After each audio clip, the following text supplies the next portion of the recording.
Ça brûle, c'est acide, ça remonte, ça pique et c'est très désagréable. Si vous souffrez de reflux gastrique ou de brûlure intestinale, vous voyez exactement de quoi je parle.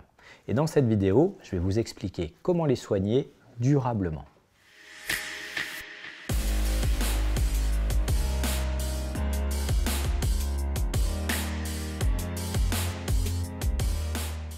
Bonjour, je m'appelle Thomas Kilian, je suis médecin et spécialiste des troubles digestifs et de la nutrition sur Charles.co. Si vous êtes ici, c'est que les sujets santé vous intéressent.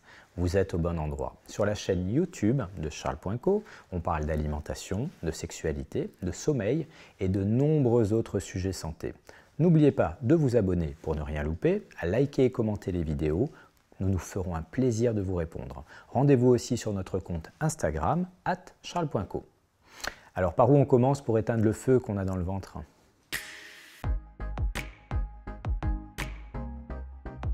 Sincèrement, si c'est vous qui en souffrez, vous savez exactement comment l'identifier. Brûlure d'estomac, crampes, reflux acide au niveau de l'œsophage. Mais il faut savoir aussi qu'un excès d'acidité peut être responsable de nombreux autres symptômes, comme les maux de gorge récurrents, des problèmes de mauvaise haleine ou d'amertume au niveau de la bouche, ou encore des toux chroniques. Dans ces problèmes, la cause est due à une hyperacidité gastrique prolongée, qui peut mener jusqu'à la gastrite, voire même à l'ulcère, c'est-à-dire la formation d'une lésion, d'un trou au niveau de la muqueuse de l'estomac. La particularité de l'hyperacidité gastrique, c'est que les douleurs s'atténuent, voire disparaissent quand on mange, car les aliments tapissent la muqueuse, avant malheureusement de réapparaître assez rapidement après le repas, lorsque les enzymes se remettent au travail. C'est parfois à cause des autres symptômes que je citais tout à l'heure, comme les toux, les problèmes buccaux, qu'on peut s'orienter parfois à tort vers des traitements pneumologiques ou ORL, alors que tout se passe en réalité dans nos entrailles. D'ailleurs, qu'est-ce qui se passe exactement ?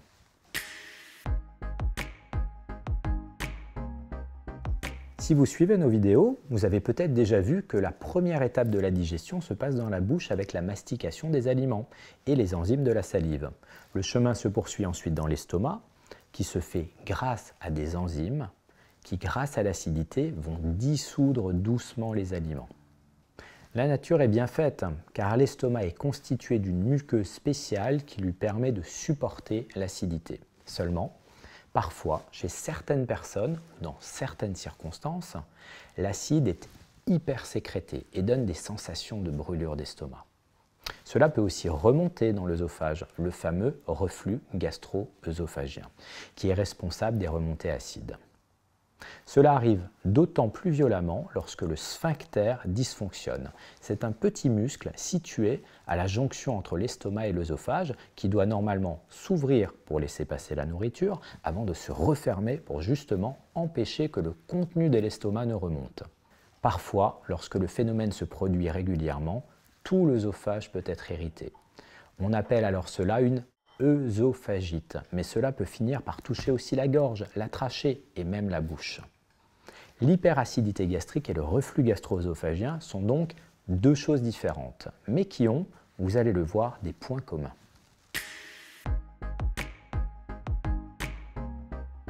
Plusieurs choses peuvent être responsables des remontées acides, bien qu'il faille garder en tête que certaines personnes sont plus sensibles que d'autres.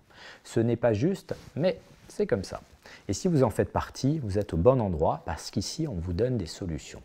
Bref, revenons aux origines du problème et donc aux solutions. L'alimentation, bien sûr, une alimentation trop riche en protéines et surtout en protéines animales favorise les problèmes d'hyperacidité.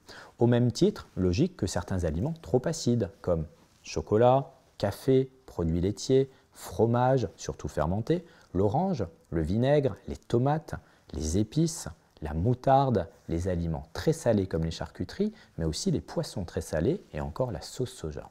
Le constat est le même pour les aliments trop gras, comme le beurre, le fromage ou les fritures, qui vont accentuer le mécanisme de l'acidité gastrique, et finalement certains aliments crus également, comme les oignons, les poivrons, les olives ou les champignons. Il y en a bien sûr beaucoup d'autres. Voilà, côté alimentation, on a fait un petit peu le tour. Seconde cause, encore et toujours le stress, le pire ennemi de votre santé.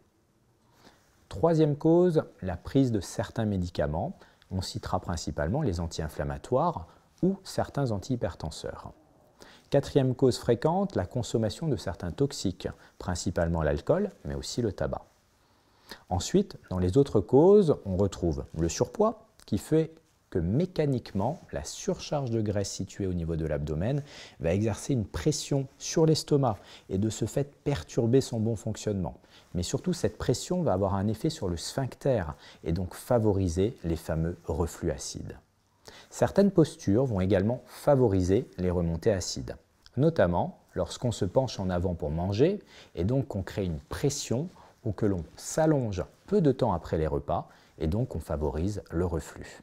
C'est la même chose si l'on porte des pantalons trop serrés, principalement au niveau de la taille. Ensuite, le manque de mastication est un point crucial dans l'acidité gastrique. Nous l'avons d'ailleurs vu en détail dans une de nos dernières vidéos. Le travail qui n'est pas fait lors de la mastication par les dents et les enzymes de la salive reste forcément à faire et donc c'est l'estomac qui doit mettre les bouchées doubles en augmentant la sécrétion acide pour espérer dissoudre tout ça et donc forcément ça déborde. D'autres éléments, comme les boissons gazeuses, peuvent être aussi à éviter, surtout en cas de sensibilité particulière. Alors, si vous avez été bien attentif à la dernière partie, vous connaissez déjà un peu la réponse.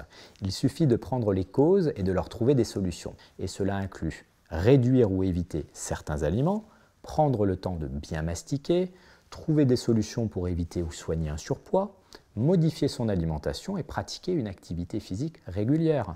Lutter encore et toujours contre le stress grâce au yoga, la relaxation ou la méditation. Être attentif à ses postures, c'est-à-dire attendre au moins 2-3 heures après un repas avant de se coucher. Si vous avez des gros problèmes d'acidité, vous pouvez aussi dormir sur un lit légèrement incliné et même ajouter une petite cale de 2-3 cm au niveau des pieds du lit pour surélever la zone de la tête.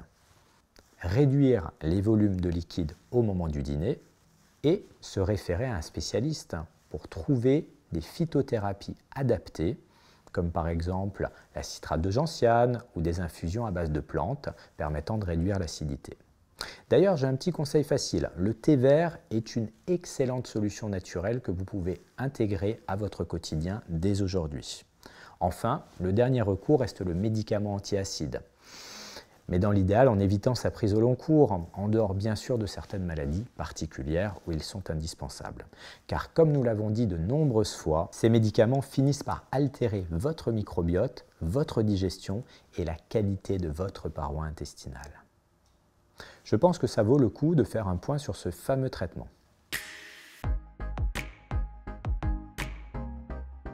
Les traitements les plus fréquemment prescrits sont les inhibiteurs de la pompe à protons.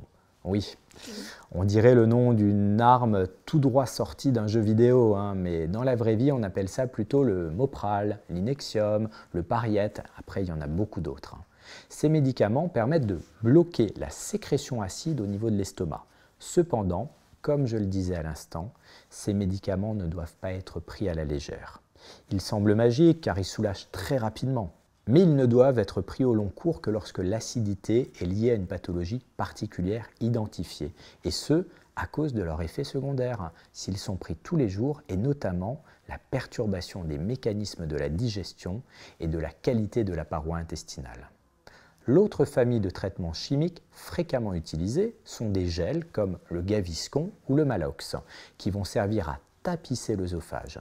Ces gels ont une double action et permettent de le protéger et d'amener une meilleure fermeture du sphincter lorsque celui-ci est défaillant. Et finalement, il reste toujours très intéressant de compléter tout cela avec des cures de probiotiques, notamment lorsqu'il y a des gaz ou des ballonnements qui vont en fait appuyer sur l'estomac et augmenter les phénomènes d'acidité gastrique. Quoi qu'il advienne, si vous souffrez d'acidité gastrique, le premier réflexe est de consulter pour connaître votre stade, pour identifier là ou les causes pour vous apporter un accompagnement sur la mise en place des nouvelles habitudes de vie et vous soulager avec un traitement adapté qui vous convient réellement. Et ça, vous pouvez le faire directement en cabinet de ville ou en téléconsultation depuis chez vous sur la plateforme charles.co. Merci de m'avoir écouté. J'espère que vous avez aimé le contenu de cette vidéo et qu'il vous a intéressé et surtout aidé. Si c'est le cas, n'hésitez pas à la liker, à commenter si vous avez des questions. Nous nous ferons un plaisir de vous répondre et à activer la cloche de notification pour ne rien louper. Je vous dis à très bientôt sur la chaîne de Charles.co et surtout, comme toujours, prenez soin de vous.